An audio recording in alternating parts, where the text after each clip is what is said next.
Last time on Final Fantasy III, we went through a dungeon that I don't really like at all, and now we're almost the owner of a ship. I say almost because somebody parked it right outside of our reach. In order to actually get to it, we're going to need to talk to the Viking captain, but before we ship off, I would like to read this letter here. This is actually the first letter we're reading from someone else. Before we were just sending them, but now, gonna be writing back, or reading back, I suppose. Reading, then writing back. Alright, that was a nice little letter. You know, it's asking how we're doing, and we're doing pretty alright. I just noticed a typo there, but, you know, I'm sure Topapa understands that we're very busy warriors of light. We've got stuff to do and people to see, so we don't have time to correct typos. Now, if you'll excuse me, I gotta go talk to a Viking.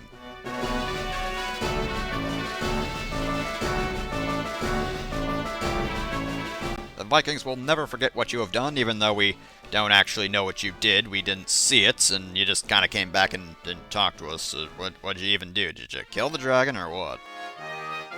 Anyway, though, we are now the owner of the Enterprise, meaning we can sail the seven seas. Well, bye, Viking Cove. You are alright, but it's time to shove off. We are now free to explore most of the world. Speaking of the world, what are you still doing here, Deshk? Why are you hanging around us? Oh, well, I don't know why you want to see King Argus, but that was our goal as well. In fact, it was the goal of this entire journey, other than, you know, finding the crystals. And I gotta say, I am agreeing with Dante here. I mean, sure, the airship ride was nice, but you don't really forget exploding in an airship. Either way, though, we're now on the boat, and we're free to explore the world. The entire sea is open to us. So we're just gonna stop off right here. Yeah, that was a bit anticlimactic. Alright, the sea is open. Okay, we're done already. It's not like Final Fantasy I, where we get at least a little more time to explore the ocean before we stop. Okay, this is a bit of a weird greeting. People are just running away from us. Really wish the monsters would do that, but can't always get what you wish for. Oh, the kid ran into the fireplace. Well, I'm just gonna find anything hidden in the house. No, nothing. Alright, well, I guess there's nothing to ransack. What you doing here, guys? Why are you running into the fireplace? I'm not gonna kill your child or anything. I mean, I don't even think Deshk would do that. I mean, he's an ass, but as far as I know, he's not evil. But again, he is just a bit of a dick. Oh, this doesn't seem good. Those Argus soldiers, they're kind of from the kingdom with the king we want to talk to and get a thing from. I mean, no matter what, we're going to be getting that wheel or whatever the hell the part is, but we'd prefer not to get into any sort of trouble with the king, you know. It'd be nice if we could just peacefully negotiate things rather than fight him. And I like that Xavier's just like, no, King Argus would never do that. Not the man I've never met before and haven't really been aware of, you know, since before the past week or so. Unfortunately, though, it does seem pretty grim overall. These Argus soldiers are causing trouble, and we've got no reason to disbelieve these townspeople. I mean, you kind of see proof. There are no, you know, middle-aged men. It's just old people, and a woman, and a child. Mostly old people, really.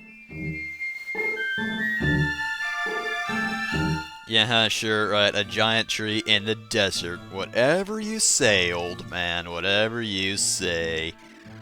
Oh, look, there's another fireplace, which obviously isn't the entrance to anything, and there's nothing in these jars. People aren't putting enough things in jars.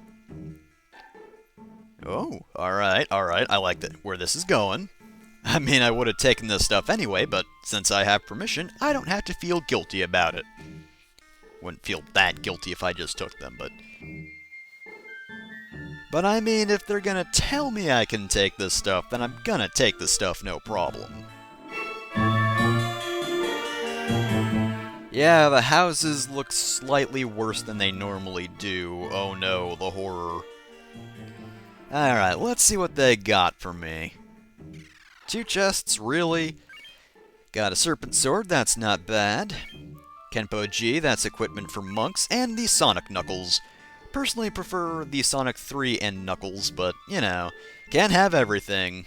Okay, but seriously, the Sonic Knuckles are pretty good weapons, and can't believe they stored those in the jar. You will probably miss those unless you obsessively check all this stuff like I do. Or you just make it a point to actually zoom in, which, I don't know, I guess that's a good idea in town areas, because there's usually stuff hidden in towns and the like, but you're probably going to end up forgetting. I mean, if you're anything like me, I usually tend to forget this sort of thing. And yeah, I just had to find that last ice staff right there, but that's more or less what there is in town. I don't always get the items in towns, but, you know, from time to time I look after them. I mean, if nothing else, they're decent for money. I'm sorry, that's like an emulator error, right? There's no way something that bad got into the final game, right? Anyway, these flaily guys are Gorgons. I love their animations, but they're kinda non-enemies, honestly. Like, they're named Gorgons, so you'd think that they would turn you to stone, right? No, no such thing. They don't have any special abilities that cause petrification, nor do their normal attacks cause petrification. They don't have any particular weaknesses, but... Okay, so I'm calling these guys weak, but he almost hugged William to death. That was almost very embarrassing, but yeah, they don't really have anything going for them. So yeah, if you run across them, you don't really have to be scared. You can kill them fairly easily. Just make sure to be healed up, because, well, yeah, well, it's not like I would have gotten party wiped or anything, but I would have had to use a Phoenix Down, and that would have just been bad. Oh, by the way, we're in the sky. Just FYI, this was a floating continent all along. Just out of nowhere, they show that to you. Don't put any fanfare into it whatsoever. It's just, oh, look, those are clouds. Is this like reverse dramatic irony or something? Have the main characters known about this all along? They just haven't bothered to tell me because it's an everyday fact for them. Oh yeah, we're on a sky continent. Yep, that's our daily grind, you know. Some idiot tried to get close to the cliff's edge and, oh, he fell in, but, teenagers these days, they just do dumb things when they get drunk. Anyway, that kid mentioned chocobos. We'll get into that after we're done with stuff at the town here, because I would like to get through town stuff first before we get to the chocobo around the world thing. Although that is a gimmick that's appeared a few times in the Final Fantasy series, but again, I'll give it a rest for now. Because this is actually a neat idea. Unfortunately, it isn't, I don't know, it's not really executed in a way I exactly like in this game, but despite being so early in the series, as being the third game in the series and all, it actually brings up the fact that there can be a balance of light and darkness, and that light can be evil in this, because too much darkness is what's happening now, and that of course is bad, but apparently before, there was also a flood of light in the world, and that was also bad, which, you know, again, for an NES game, especially in Final Fantasy, which never really has the best story, the fact that it's like, oh yeah, light can be evil, it's just an imbalance that's the problem, not necessarily just dark being completely evil all the time. And I think that's a pretty neat idea, and oh yeah, by the way, apparently it is a surprise that we're in the sky, because this guy's like, oh, you'll never believe this. Warriors of Light hate this fact. Click here to find out why. Anyway, yeah, back to the light and darkness thing, Revival Fountain. But it is a neat idea, it's just the fact that even though it brings up the idea that light can be evil, it still goes with the darkness being evil thing. I mean, obviously the original NES game wasn't really going for plot exactly. I mean, after Final Fantasy II, I guess they took Final Fantasy II not being that good the wrong way, and were like, okay, we should do less story now. So, originally, the Final Fantasy III for NES was kind of like Final Fantasy I with slightly more dialogue, maybe, I don't know, not even that much more, but, and job systems instead of just setting up your party at the beginning, and, oh, some decent spells here. Cure you definitely want to pick up. Teleport's very useful for getting you out of a dungeon. And Blindna, honestly, kinda useful, but I don't know, eye drops are a bit better even though you have to buy them. If you can't spare the slot, then don't bother with Blind because Blind isn't the worst status effect. Oh, okay, that's great, dude. Yeah, I do wish that they went more into the whole, darkness possibly being good thing, you know. It would be pretty cool to see some Warriors of Darkness, you know? In the first game you had the Warriors of Light, so it'd be a pretty neat idea to say in this game we have the Warriors of Darkness, but alas, that is not us. Maybe we're dark in our hearts. Oh god, that's getting into Kingdom Hearts territory, I'm so sorry. My heart is darkness. No, it's light. No, it's darkness. It's darkness. It's definitely darkness. I'm so dark and evil. Oh, wait, no, I'm light. That doesn't even begin to be as contrived as Kingdom Hearts, but I can't Kingdom Hearts on the fly. That's not just something you can do. You can not just improv a Kingdom Hearts script. It's damn near impossible. It takes effort to be that contrived, let's be honest. Yeah, we're about to get to the Chocobo stuff in a second, lady. Hold your horses, or in this case, giant chickens. Ha ha ha, that was a joke. Because Chocobos just big old birds. Armor. It's some pretty good armor. We got a free Kenpo-G earlier, but, you know, if you have multiple monks, it could be useful. I don't know why you'd have multiple monks, because having the same member of a class is kind of a bad idea. You want a bit of variety. Maybe mages just so you can have more spell casts, but even then, you want variety in your classes. Anyway, now we're actually going to get around to doing the Chocobo stuff, so, as I said before, this appears in a few more games, at the very least Final Fantasy V. So this right here is a Chocobo forest. Chocobos did appear in Final Fantasy II, but they were very minimal, and I think in the previous playthrough I only ever went to the one that was near Kashuan Keep. That's the only one that's really obvious and easy to get to, so that's the only one you'll probably ever really see, but in this game, yeah, they're a little more common, and here we get a very minor reward for doing this, but if we run around the entire continent, then we'll get something for it. I mean, it allows us to see the continent itself a little bit, not too much detail because there's not that much stuff around here, but it will also help you learn that on Chocobos, you don't get into random battles. So they are fast, you don't get into random battles, so if you're near a Chocobo forest, it's not like it costs you anything to ride one, so pick up a Chocobo. The only problem with a Chocobo is the fact that once you get off the Chocobo, it will go back to its forest, so if you're not careful, you could accidentally strand yourself somewhere without any sort of ride to get you back to safety, so do be careful about that.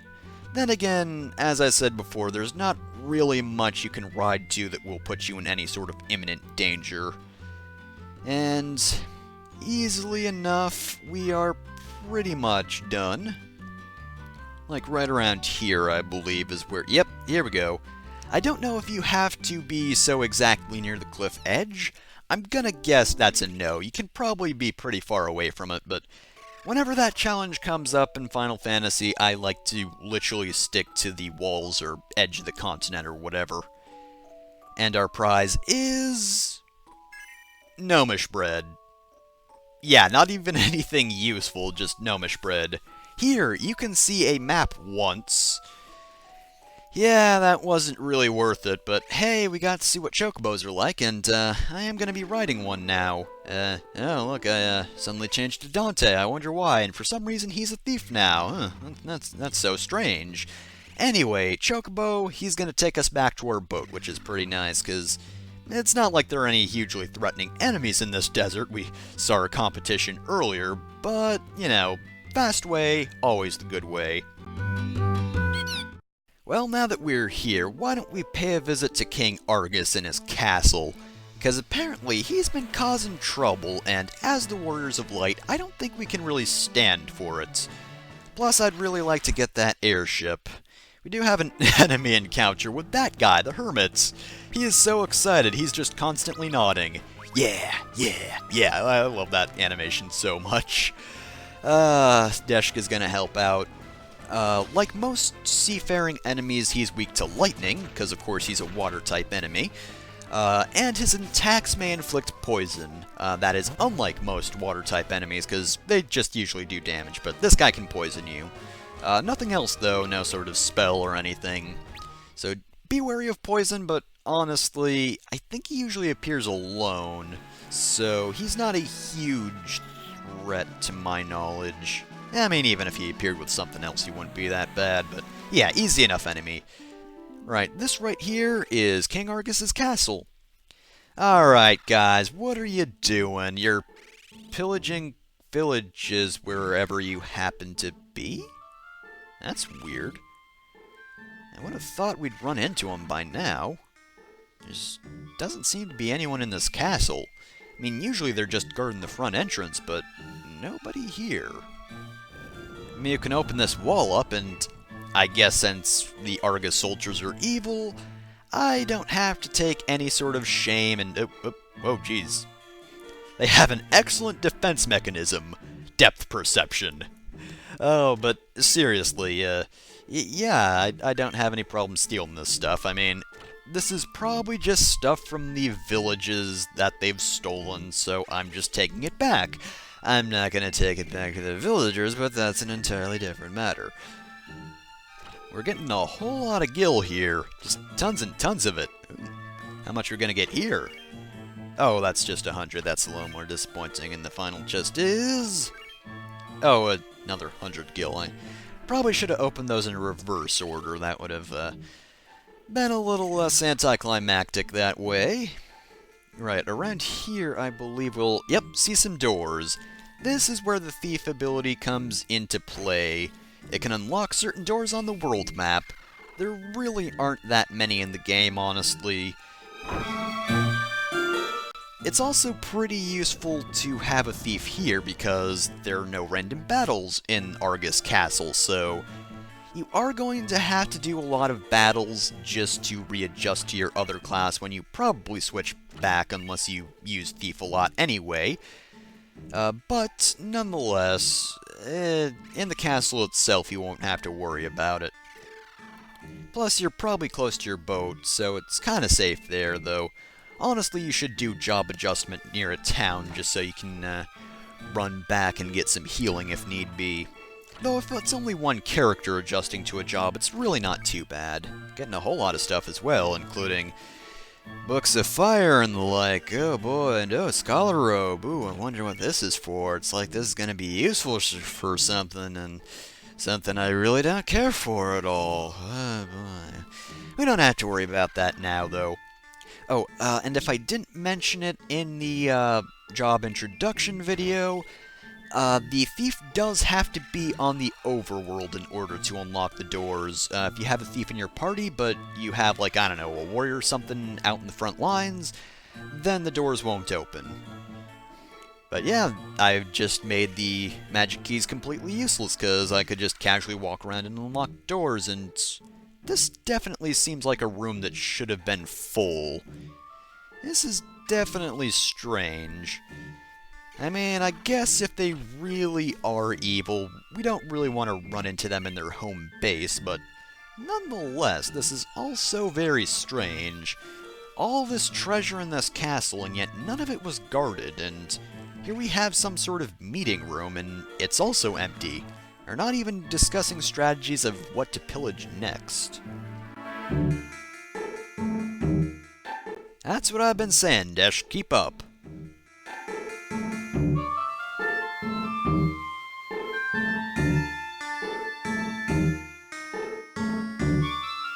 Well, that certainly is a possibility, but Xavier does raise good points. Why would you just leave the castle completely unguarded? I mean, if we just had a flag, we could have put it down, and they couldn't do anything against us. I mean, first off, they don't have a flag. Second off, they're not even here, so that is quite odd. But there's no one here to really answer our questions, so we're gonna have to go elsewhere for the time being. And oh, looks like we got another battle on our hands. Got two new enemies, one of which is a recolor. This one's the Knocker. Knockers, they don't really do anything different from normal goblins. They just have better stats. And Flyers, they do have the ability Glare, which, if I haven't mentioned it before, Glare is an enemy ability that has different effects depending on what enemy actually uses it. Before, I believe we saw an enemy that had a Glare that caused Confuse. Flyer here will only cause Sleep with his Glare ability, so he's not really anything special. Very negligible, especially since he only appears alone. And of course he is weak to Arrow because he is a flying enemy. I mean, his name is Flyer, it should be obvious. And that takes care of that battle. See, easy enough. I'm also gonna have to change Dante out of the Thief class, because I don't really think we're going to be using that for very long. There aren't that many doors to unlock, but anyway, with that battle done, we're actually close to our next destination, so, next time on, I wonder what that shadow is. Oh well, I'm sure it's not important. Anyway, next time on Final Fantasy III, we're going to enter this cave and see what lies within.